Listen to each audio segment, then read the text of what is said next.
So guys start करने से पहले केमिस्ट्री किस तरह से स्कोर करना है, किस तरह से निकालना है, वो चीजें मैं आपको बता देना चाहता हूँ। देखो केमिस्ट्री स्कोर करना बहुत ही मतलब आसान है, बहुत ज्यादा आसान है, बस तरीका सही होना चाहिए।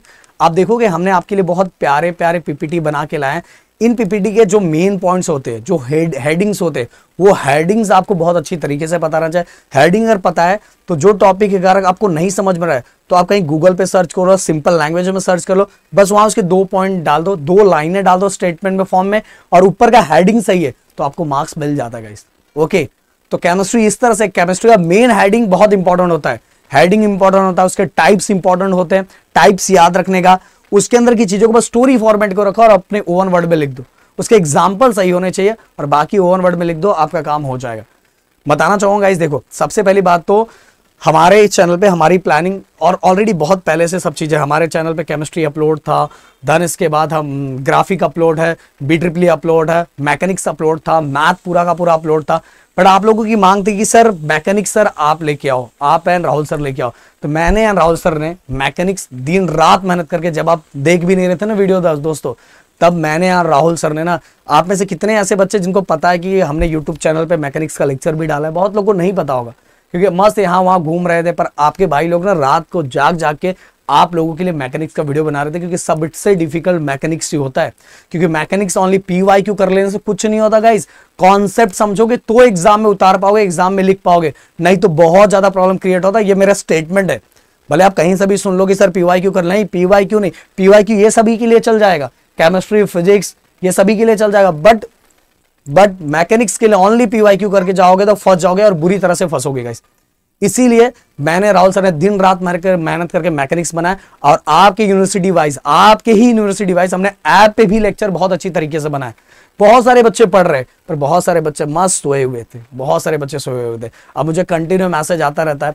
फिर आप लोगों ने, जब मैथ का हमारा खत्म, फिर आप लोगों ने जिद किया कि सर फिजिक्स लेके आओ, हमसे जितना हो पाया, क्योंकि देखो गाइस हमारा जो स्केड्यूल होता है ना, स्केड्यूल पूरा फिक्स होता है। हमारा फर्स्ट सेमेस्टर के लिए यह था कि मैथ और मैकेनिक्स ये दोनों के टाइम पे हम इन बच्चों के लिए रहेंगे और बाकी टाइम हम बाकी बच्चों के लिए जो जो काम करते रहेंगे।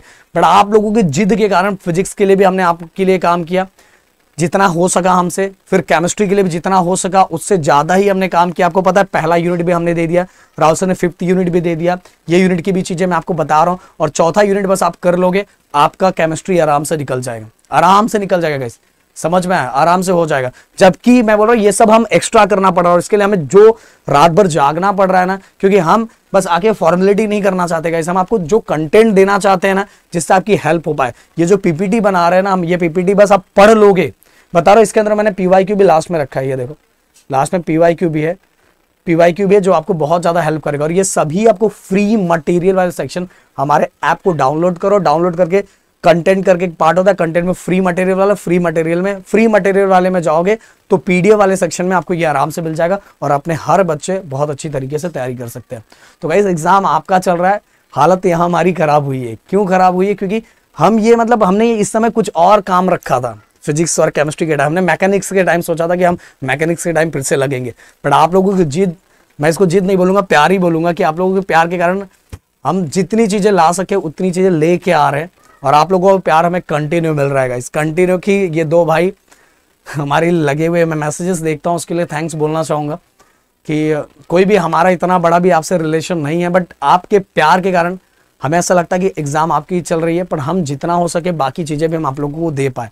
ओके, तो और अगर आपको सही लगे तो प्लीज वीडियो को लाइक जरूर करना, एंड नए हो तो प्लीज चैनल को सब्सक्राइब करके जरूर जाना, जितना हो सके वीडियोस को लोगों तक शेयर करना, कि बाकी लोगों तक भी हमारी ये मेहनत और हमारा ये हार्डवर्क पहुंचेगा। इस एंड मैकेनिक्स का बोल रहा हूँ, मैकेनिक्स का हमारे ऐप पे कल जैसे एग्जाम दे के आओगे, मतलब कि हार्डवर्क छोड़ना नहीं है मैकेनिक्स को लेके। मैकेनिक्स का पेपर निकल गया, इंजीनियरिंग निकल गई भाई, समझ लो मैकेनिक्स का पेपर निकल गया, इंजीनियरिंग निकल गई, तो आते ही 1-1.5 घंटा आराम करके पहला हमारा वीडियो आएगा स्केड्यूल वाला। इसके बाद हम लोग उससे रिलेटेड ट्रिक वीडियोस, फॉर्मूले वीडियो, और ऑलरेडी बता रहा हूँ फॉर्मूले वीडियो भी प्रदीप सर ने डाला है, आपको पता भी नहीं होगा पर प्रदीप सर ने अभी डाला था। फॉर्मूले वीडियो, 1 शॉट वीडियो सब कुछ आना स्टार्ट होगा, जिससे आपकी बहुत ज्यादा हेल्प होगी गाइस। और मैं बोलूंगा कल आते ही जिन्होंने कोर्स बाय नहीं किया, सबसे पहले कोर्स बाय करके पढ़ना स्टार्ट करो, कॉन्सेप्ट को समझो, देन फॉर्मूले का एटलीस्ट आपने 3 यूनिट भी कर लिया ना, 3 से 4 यूनिट भी कर लिया तो भी, 3 यूनिट भी कर लिया तो भी आपका काम हो जाएगा, समझ में आए? 3 यूनिट और बाद में हम जो चीजें बताएंगे बस वो कर लिया तो काम हो जाएगा। तो मैकेनिक्स पे फोकस बना लेना भाई, और केमिस्ट्री जिस तरह से बता रहा हूं उस तरह से करो। कोरोजन, कोरोजन में सबसे पहले डेफिनेशन बहुत सिंपल डेफिनेशन है और अपने वन वर्ड में भी डेफिनेशन लिख सकते हो भाई। देन इसके टाइप्स ड्राई और वेट मेन टाइप होते हैं, और उसके सब टाइप उसका मतलब कि कुछ ड्राई का ही एटमॉस्फेरिक कोरोजन भी नाम होता है, देन इमर्स कोरोजन भी होता है, केमिकल कोरोजन भी होता है, इलेक्ट्रोकेमिकल कोरोजन भी होता है। ये इसके सब नाम है, ड्राई का ये नाम है, अंदर वेट का ये नाम है। तो गाइस ये इसमें से कोई भी नाम आएगा, आपको कंफ्यूज नहीं होना है, और ये नोट्स मैं आपको देने वाला हूँ। इसके बाद गाइस ड्राई के कुछ सब टाइप्स होते हैं, corrosion due to oxygen, corrosion due to other gases, corrosion due to corrosive liquid. इसके बाद guys corrosion due to oxygen के भी 3 टाइप है। देखो ये टाइप मैंने बोला, आपको क्या करना है, थोड़ी सी चीजों को, अगर आपको स्टेबल बस 2 चीजें चैट जीपीटी पे ले लो, या तो सिंपल लैंग्वेज में टाइप्स मैंने दे दी, एग्जांपल दे दिया, बस ये 2 लाइनों को आपको क्या करना, सर्च करके बस यहाँ 2 लाइनें लिख देनी। ये मेन अगर आपका हेडिंग टाइप्स सही है आपको मार्क्स मिलेगा। अंदर थोड़ी बहुत चीजें गड़बड़ है ना फिर भी मिल जाएगा। तो टाइप्स आपके दिमाग में होना चाहिए, स्टेबल, अनस्टेबल, देन इसके बाद वोलाटाइल, और एग्जाम्पल भी हमने लिखा हुआ। फिर वेट के अंदर अगर मैं बोलूं सबसे पहले hydrogen evolution type electrochemical corrosion का, हाइड्रोजन एवोल्यूशन टाइप, देन इसके बाद एब्जॉर्प्शन और ऑक्सीजन टाइप, और गाइस इलेक्ट्रोकेमिकल का गैल्वेनाइजिंग कोरोजन। बहुत सिंपल है गाइस, बहुत सिंपल है, जिसके अंदर गाइस जो मोर रिएक्टिव मेटल होता है वो ज्यादा फास्ट कोरोजन लगता है, क्योंकि वो एनोड होता है, एनोड वाला पार्ट होता है, और जो कैथोड वाला पार्ट होता है वो लेस रिएक्टिव मेटल होता है। तो ऐसे बहुत सिंपल सा लैंग्वेज मैंने ये लिखा है, आप बुक से भी, हर जगह से भी, सब जगह से हमने बहुत सिंपल सा लिखा है जो आपको समझे। Concentration of cell corrosion, pitting corrosion, intragranular corrosion, इसके बाद स्ट्रेस कोरोजन, और गाइस कुछ फैक्टर्स जिनके कारण रेट ऑफ कोरोजन, मतलब रेट का कोरोजन की स्पीड कौन से फैक्टर पे डिपेंड करती है, ये भी बहुत सिंपल लैंग्वेज में हमने लिखा है।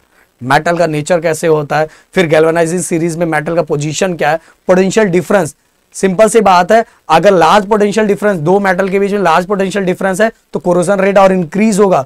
ओवर वोल्टेज पे भी ये चीजें होती है। तो ये सभी बहुत, प्योरिटी मेटल की अगर प्योरिटी अगर इम्प्योर है तो सिंपल से ज्यादा कोरोजन ज्यादा होगा। तो ये सर टेम्परेचर अगर ज्यादा बढ़ाते हैं तो कोरोजन ज्यादा इंक्रीज हो जाता है। तो ये हमने 12 के 12 लिख के रखे, बस एक ये तो बस इतना ही काफी है। लिखा, अगर 2 मार्क्स का है तो उसमें और थोड़ी चीजें अपनी ऐड कर दो, पर हेडिंग सेम होना चाहिए, हेडिंग सेम होना चाहिए, समझ में। केमिस्ट्री में ये चीजें कर सकते हो। इसके बाद गाइस हम रेट ऑफ कोरोजन को किस तरह से डिक्रीज कर सकते हैं, ये हमने 10th स्टैंडर्ड के अंदर भी पढ़ा था। अलॉइंग हो गया, गैल्वेनाइजिंग हो गया, देन इलेक्ट्रोप्लेटिंग हो गया, कैथोडिक प्रोटेक्शन हो गया। ये सभी चीजें आप खुद से भी बस एक एक लाइन जो मैंने लिखा हुआ ये लाइन अपने दिमाग में हो गया तो आपका काम हो जाएगा। ओके, फिर प्रॉपर डिजाइन, फिर एनोडाइजिंग, फिर एनवायरमेंट को कंट्रोल करके किस तरह से हम कोरोजन को रोक सकते हैं। ओके, तो ये सभी बहुत अच्छी तरीके से लिखा, बस पॉइंट्स, और जिनको आपको समझ, बस ये मैंने हेडिंग दिया हुआ, कुछ के हेडिंग्स जिसके मैंने दिया, बस हेडिंग को डालो और 2 लाइन मिला, बस वो 2 लाइन में पिन पॉइंट करके आप अपने ओवन वर्ड में लिख दो, देखो पूरे मार्क्स मिलेंगे, पर हेडिंग सही होना चाहिए। पीवाईक्यू इस तरह के क्वेश्चन पूछे गए। ओके, ये 2 पेज है पीवाईक्यू का, तो इस तरह के क्वेश्चन कोरोजन से पूछे गए। अगर अब मुझे लगता है कि हमने इनफ टू इनफ आपको दे दिया है, और अगर कुछ और बहुत ज्यादा जरूरत है तो प्लीज कमेंट करना। मुझे लगता है अब आपको कर लेना चाहिए, बट अगर अभी भी अगर कुछ ऐसा लगता है कि सर कुछ और चीजें हो सकती है तो हम लोग जरूर ट्राई करेंगे, क्योंकि हमारा बहुत सारा काम है। सुबह से हमारे लेक्चर, मतलब पुणे वाले बच्चों का भी एग्जाम चल रहा है, पुणे वालों का मैथ का, जो हमारा मेन सब्जेक्ट मैथ और मैकेनिक्स है, तो उनका मैथ का उनका भी आने वाला है, बाटू वालों का भी आने वाला है, पर हम आप लोगों के लिए चीजें प्रोवाइड कर रहे हैं गाइज। तो मिलते हैं नेक्स्ट वीडियो में। Thank you so much guys, जय हिंद दोस्तों।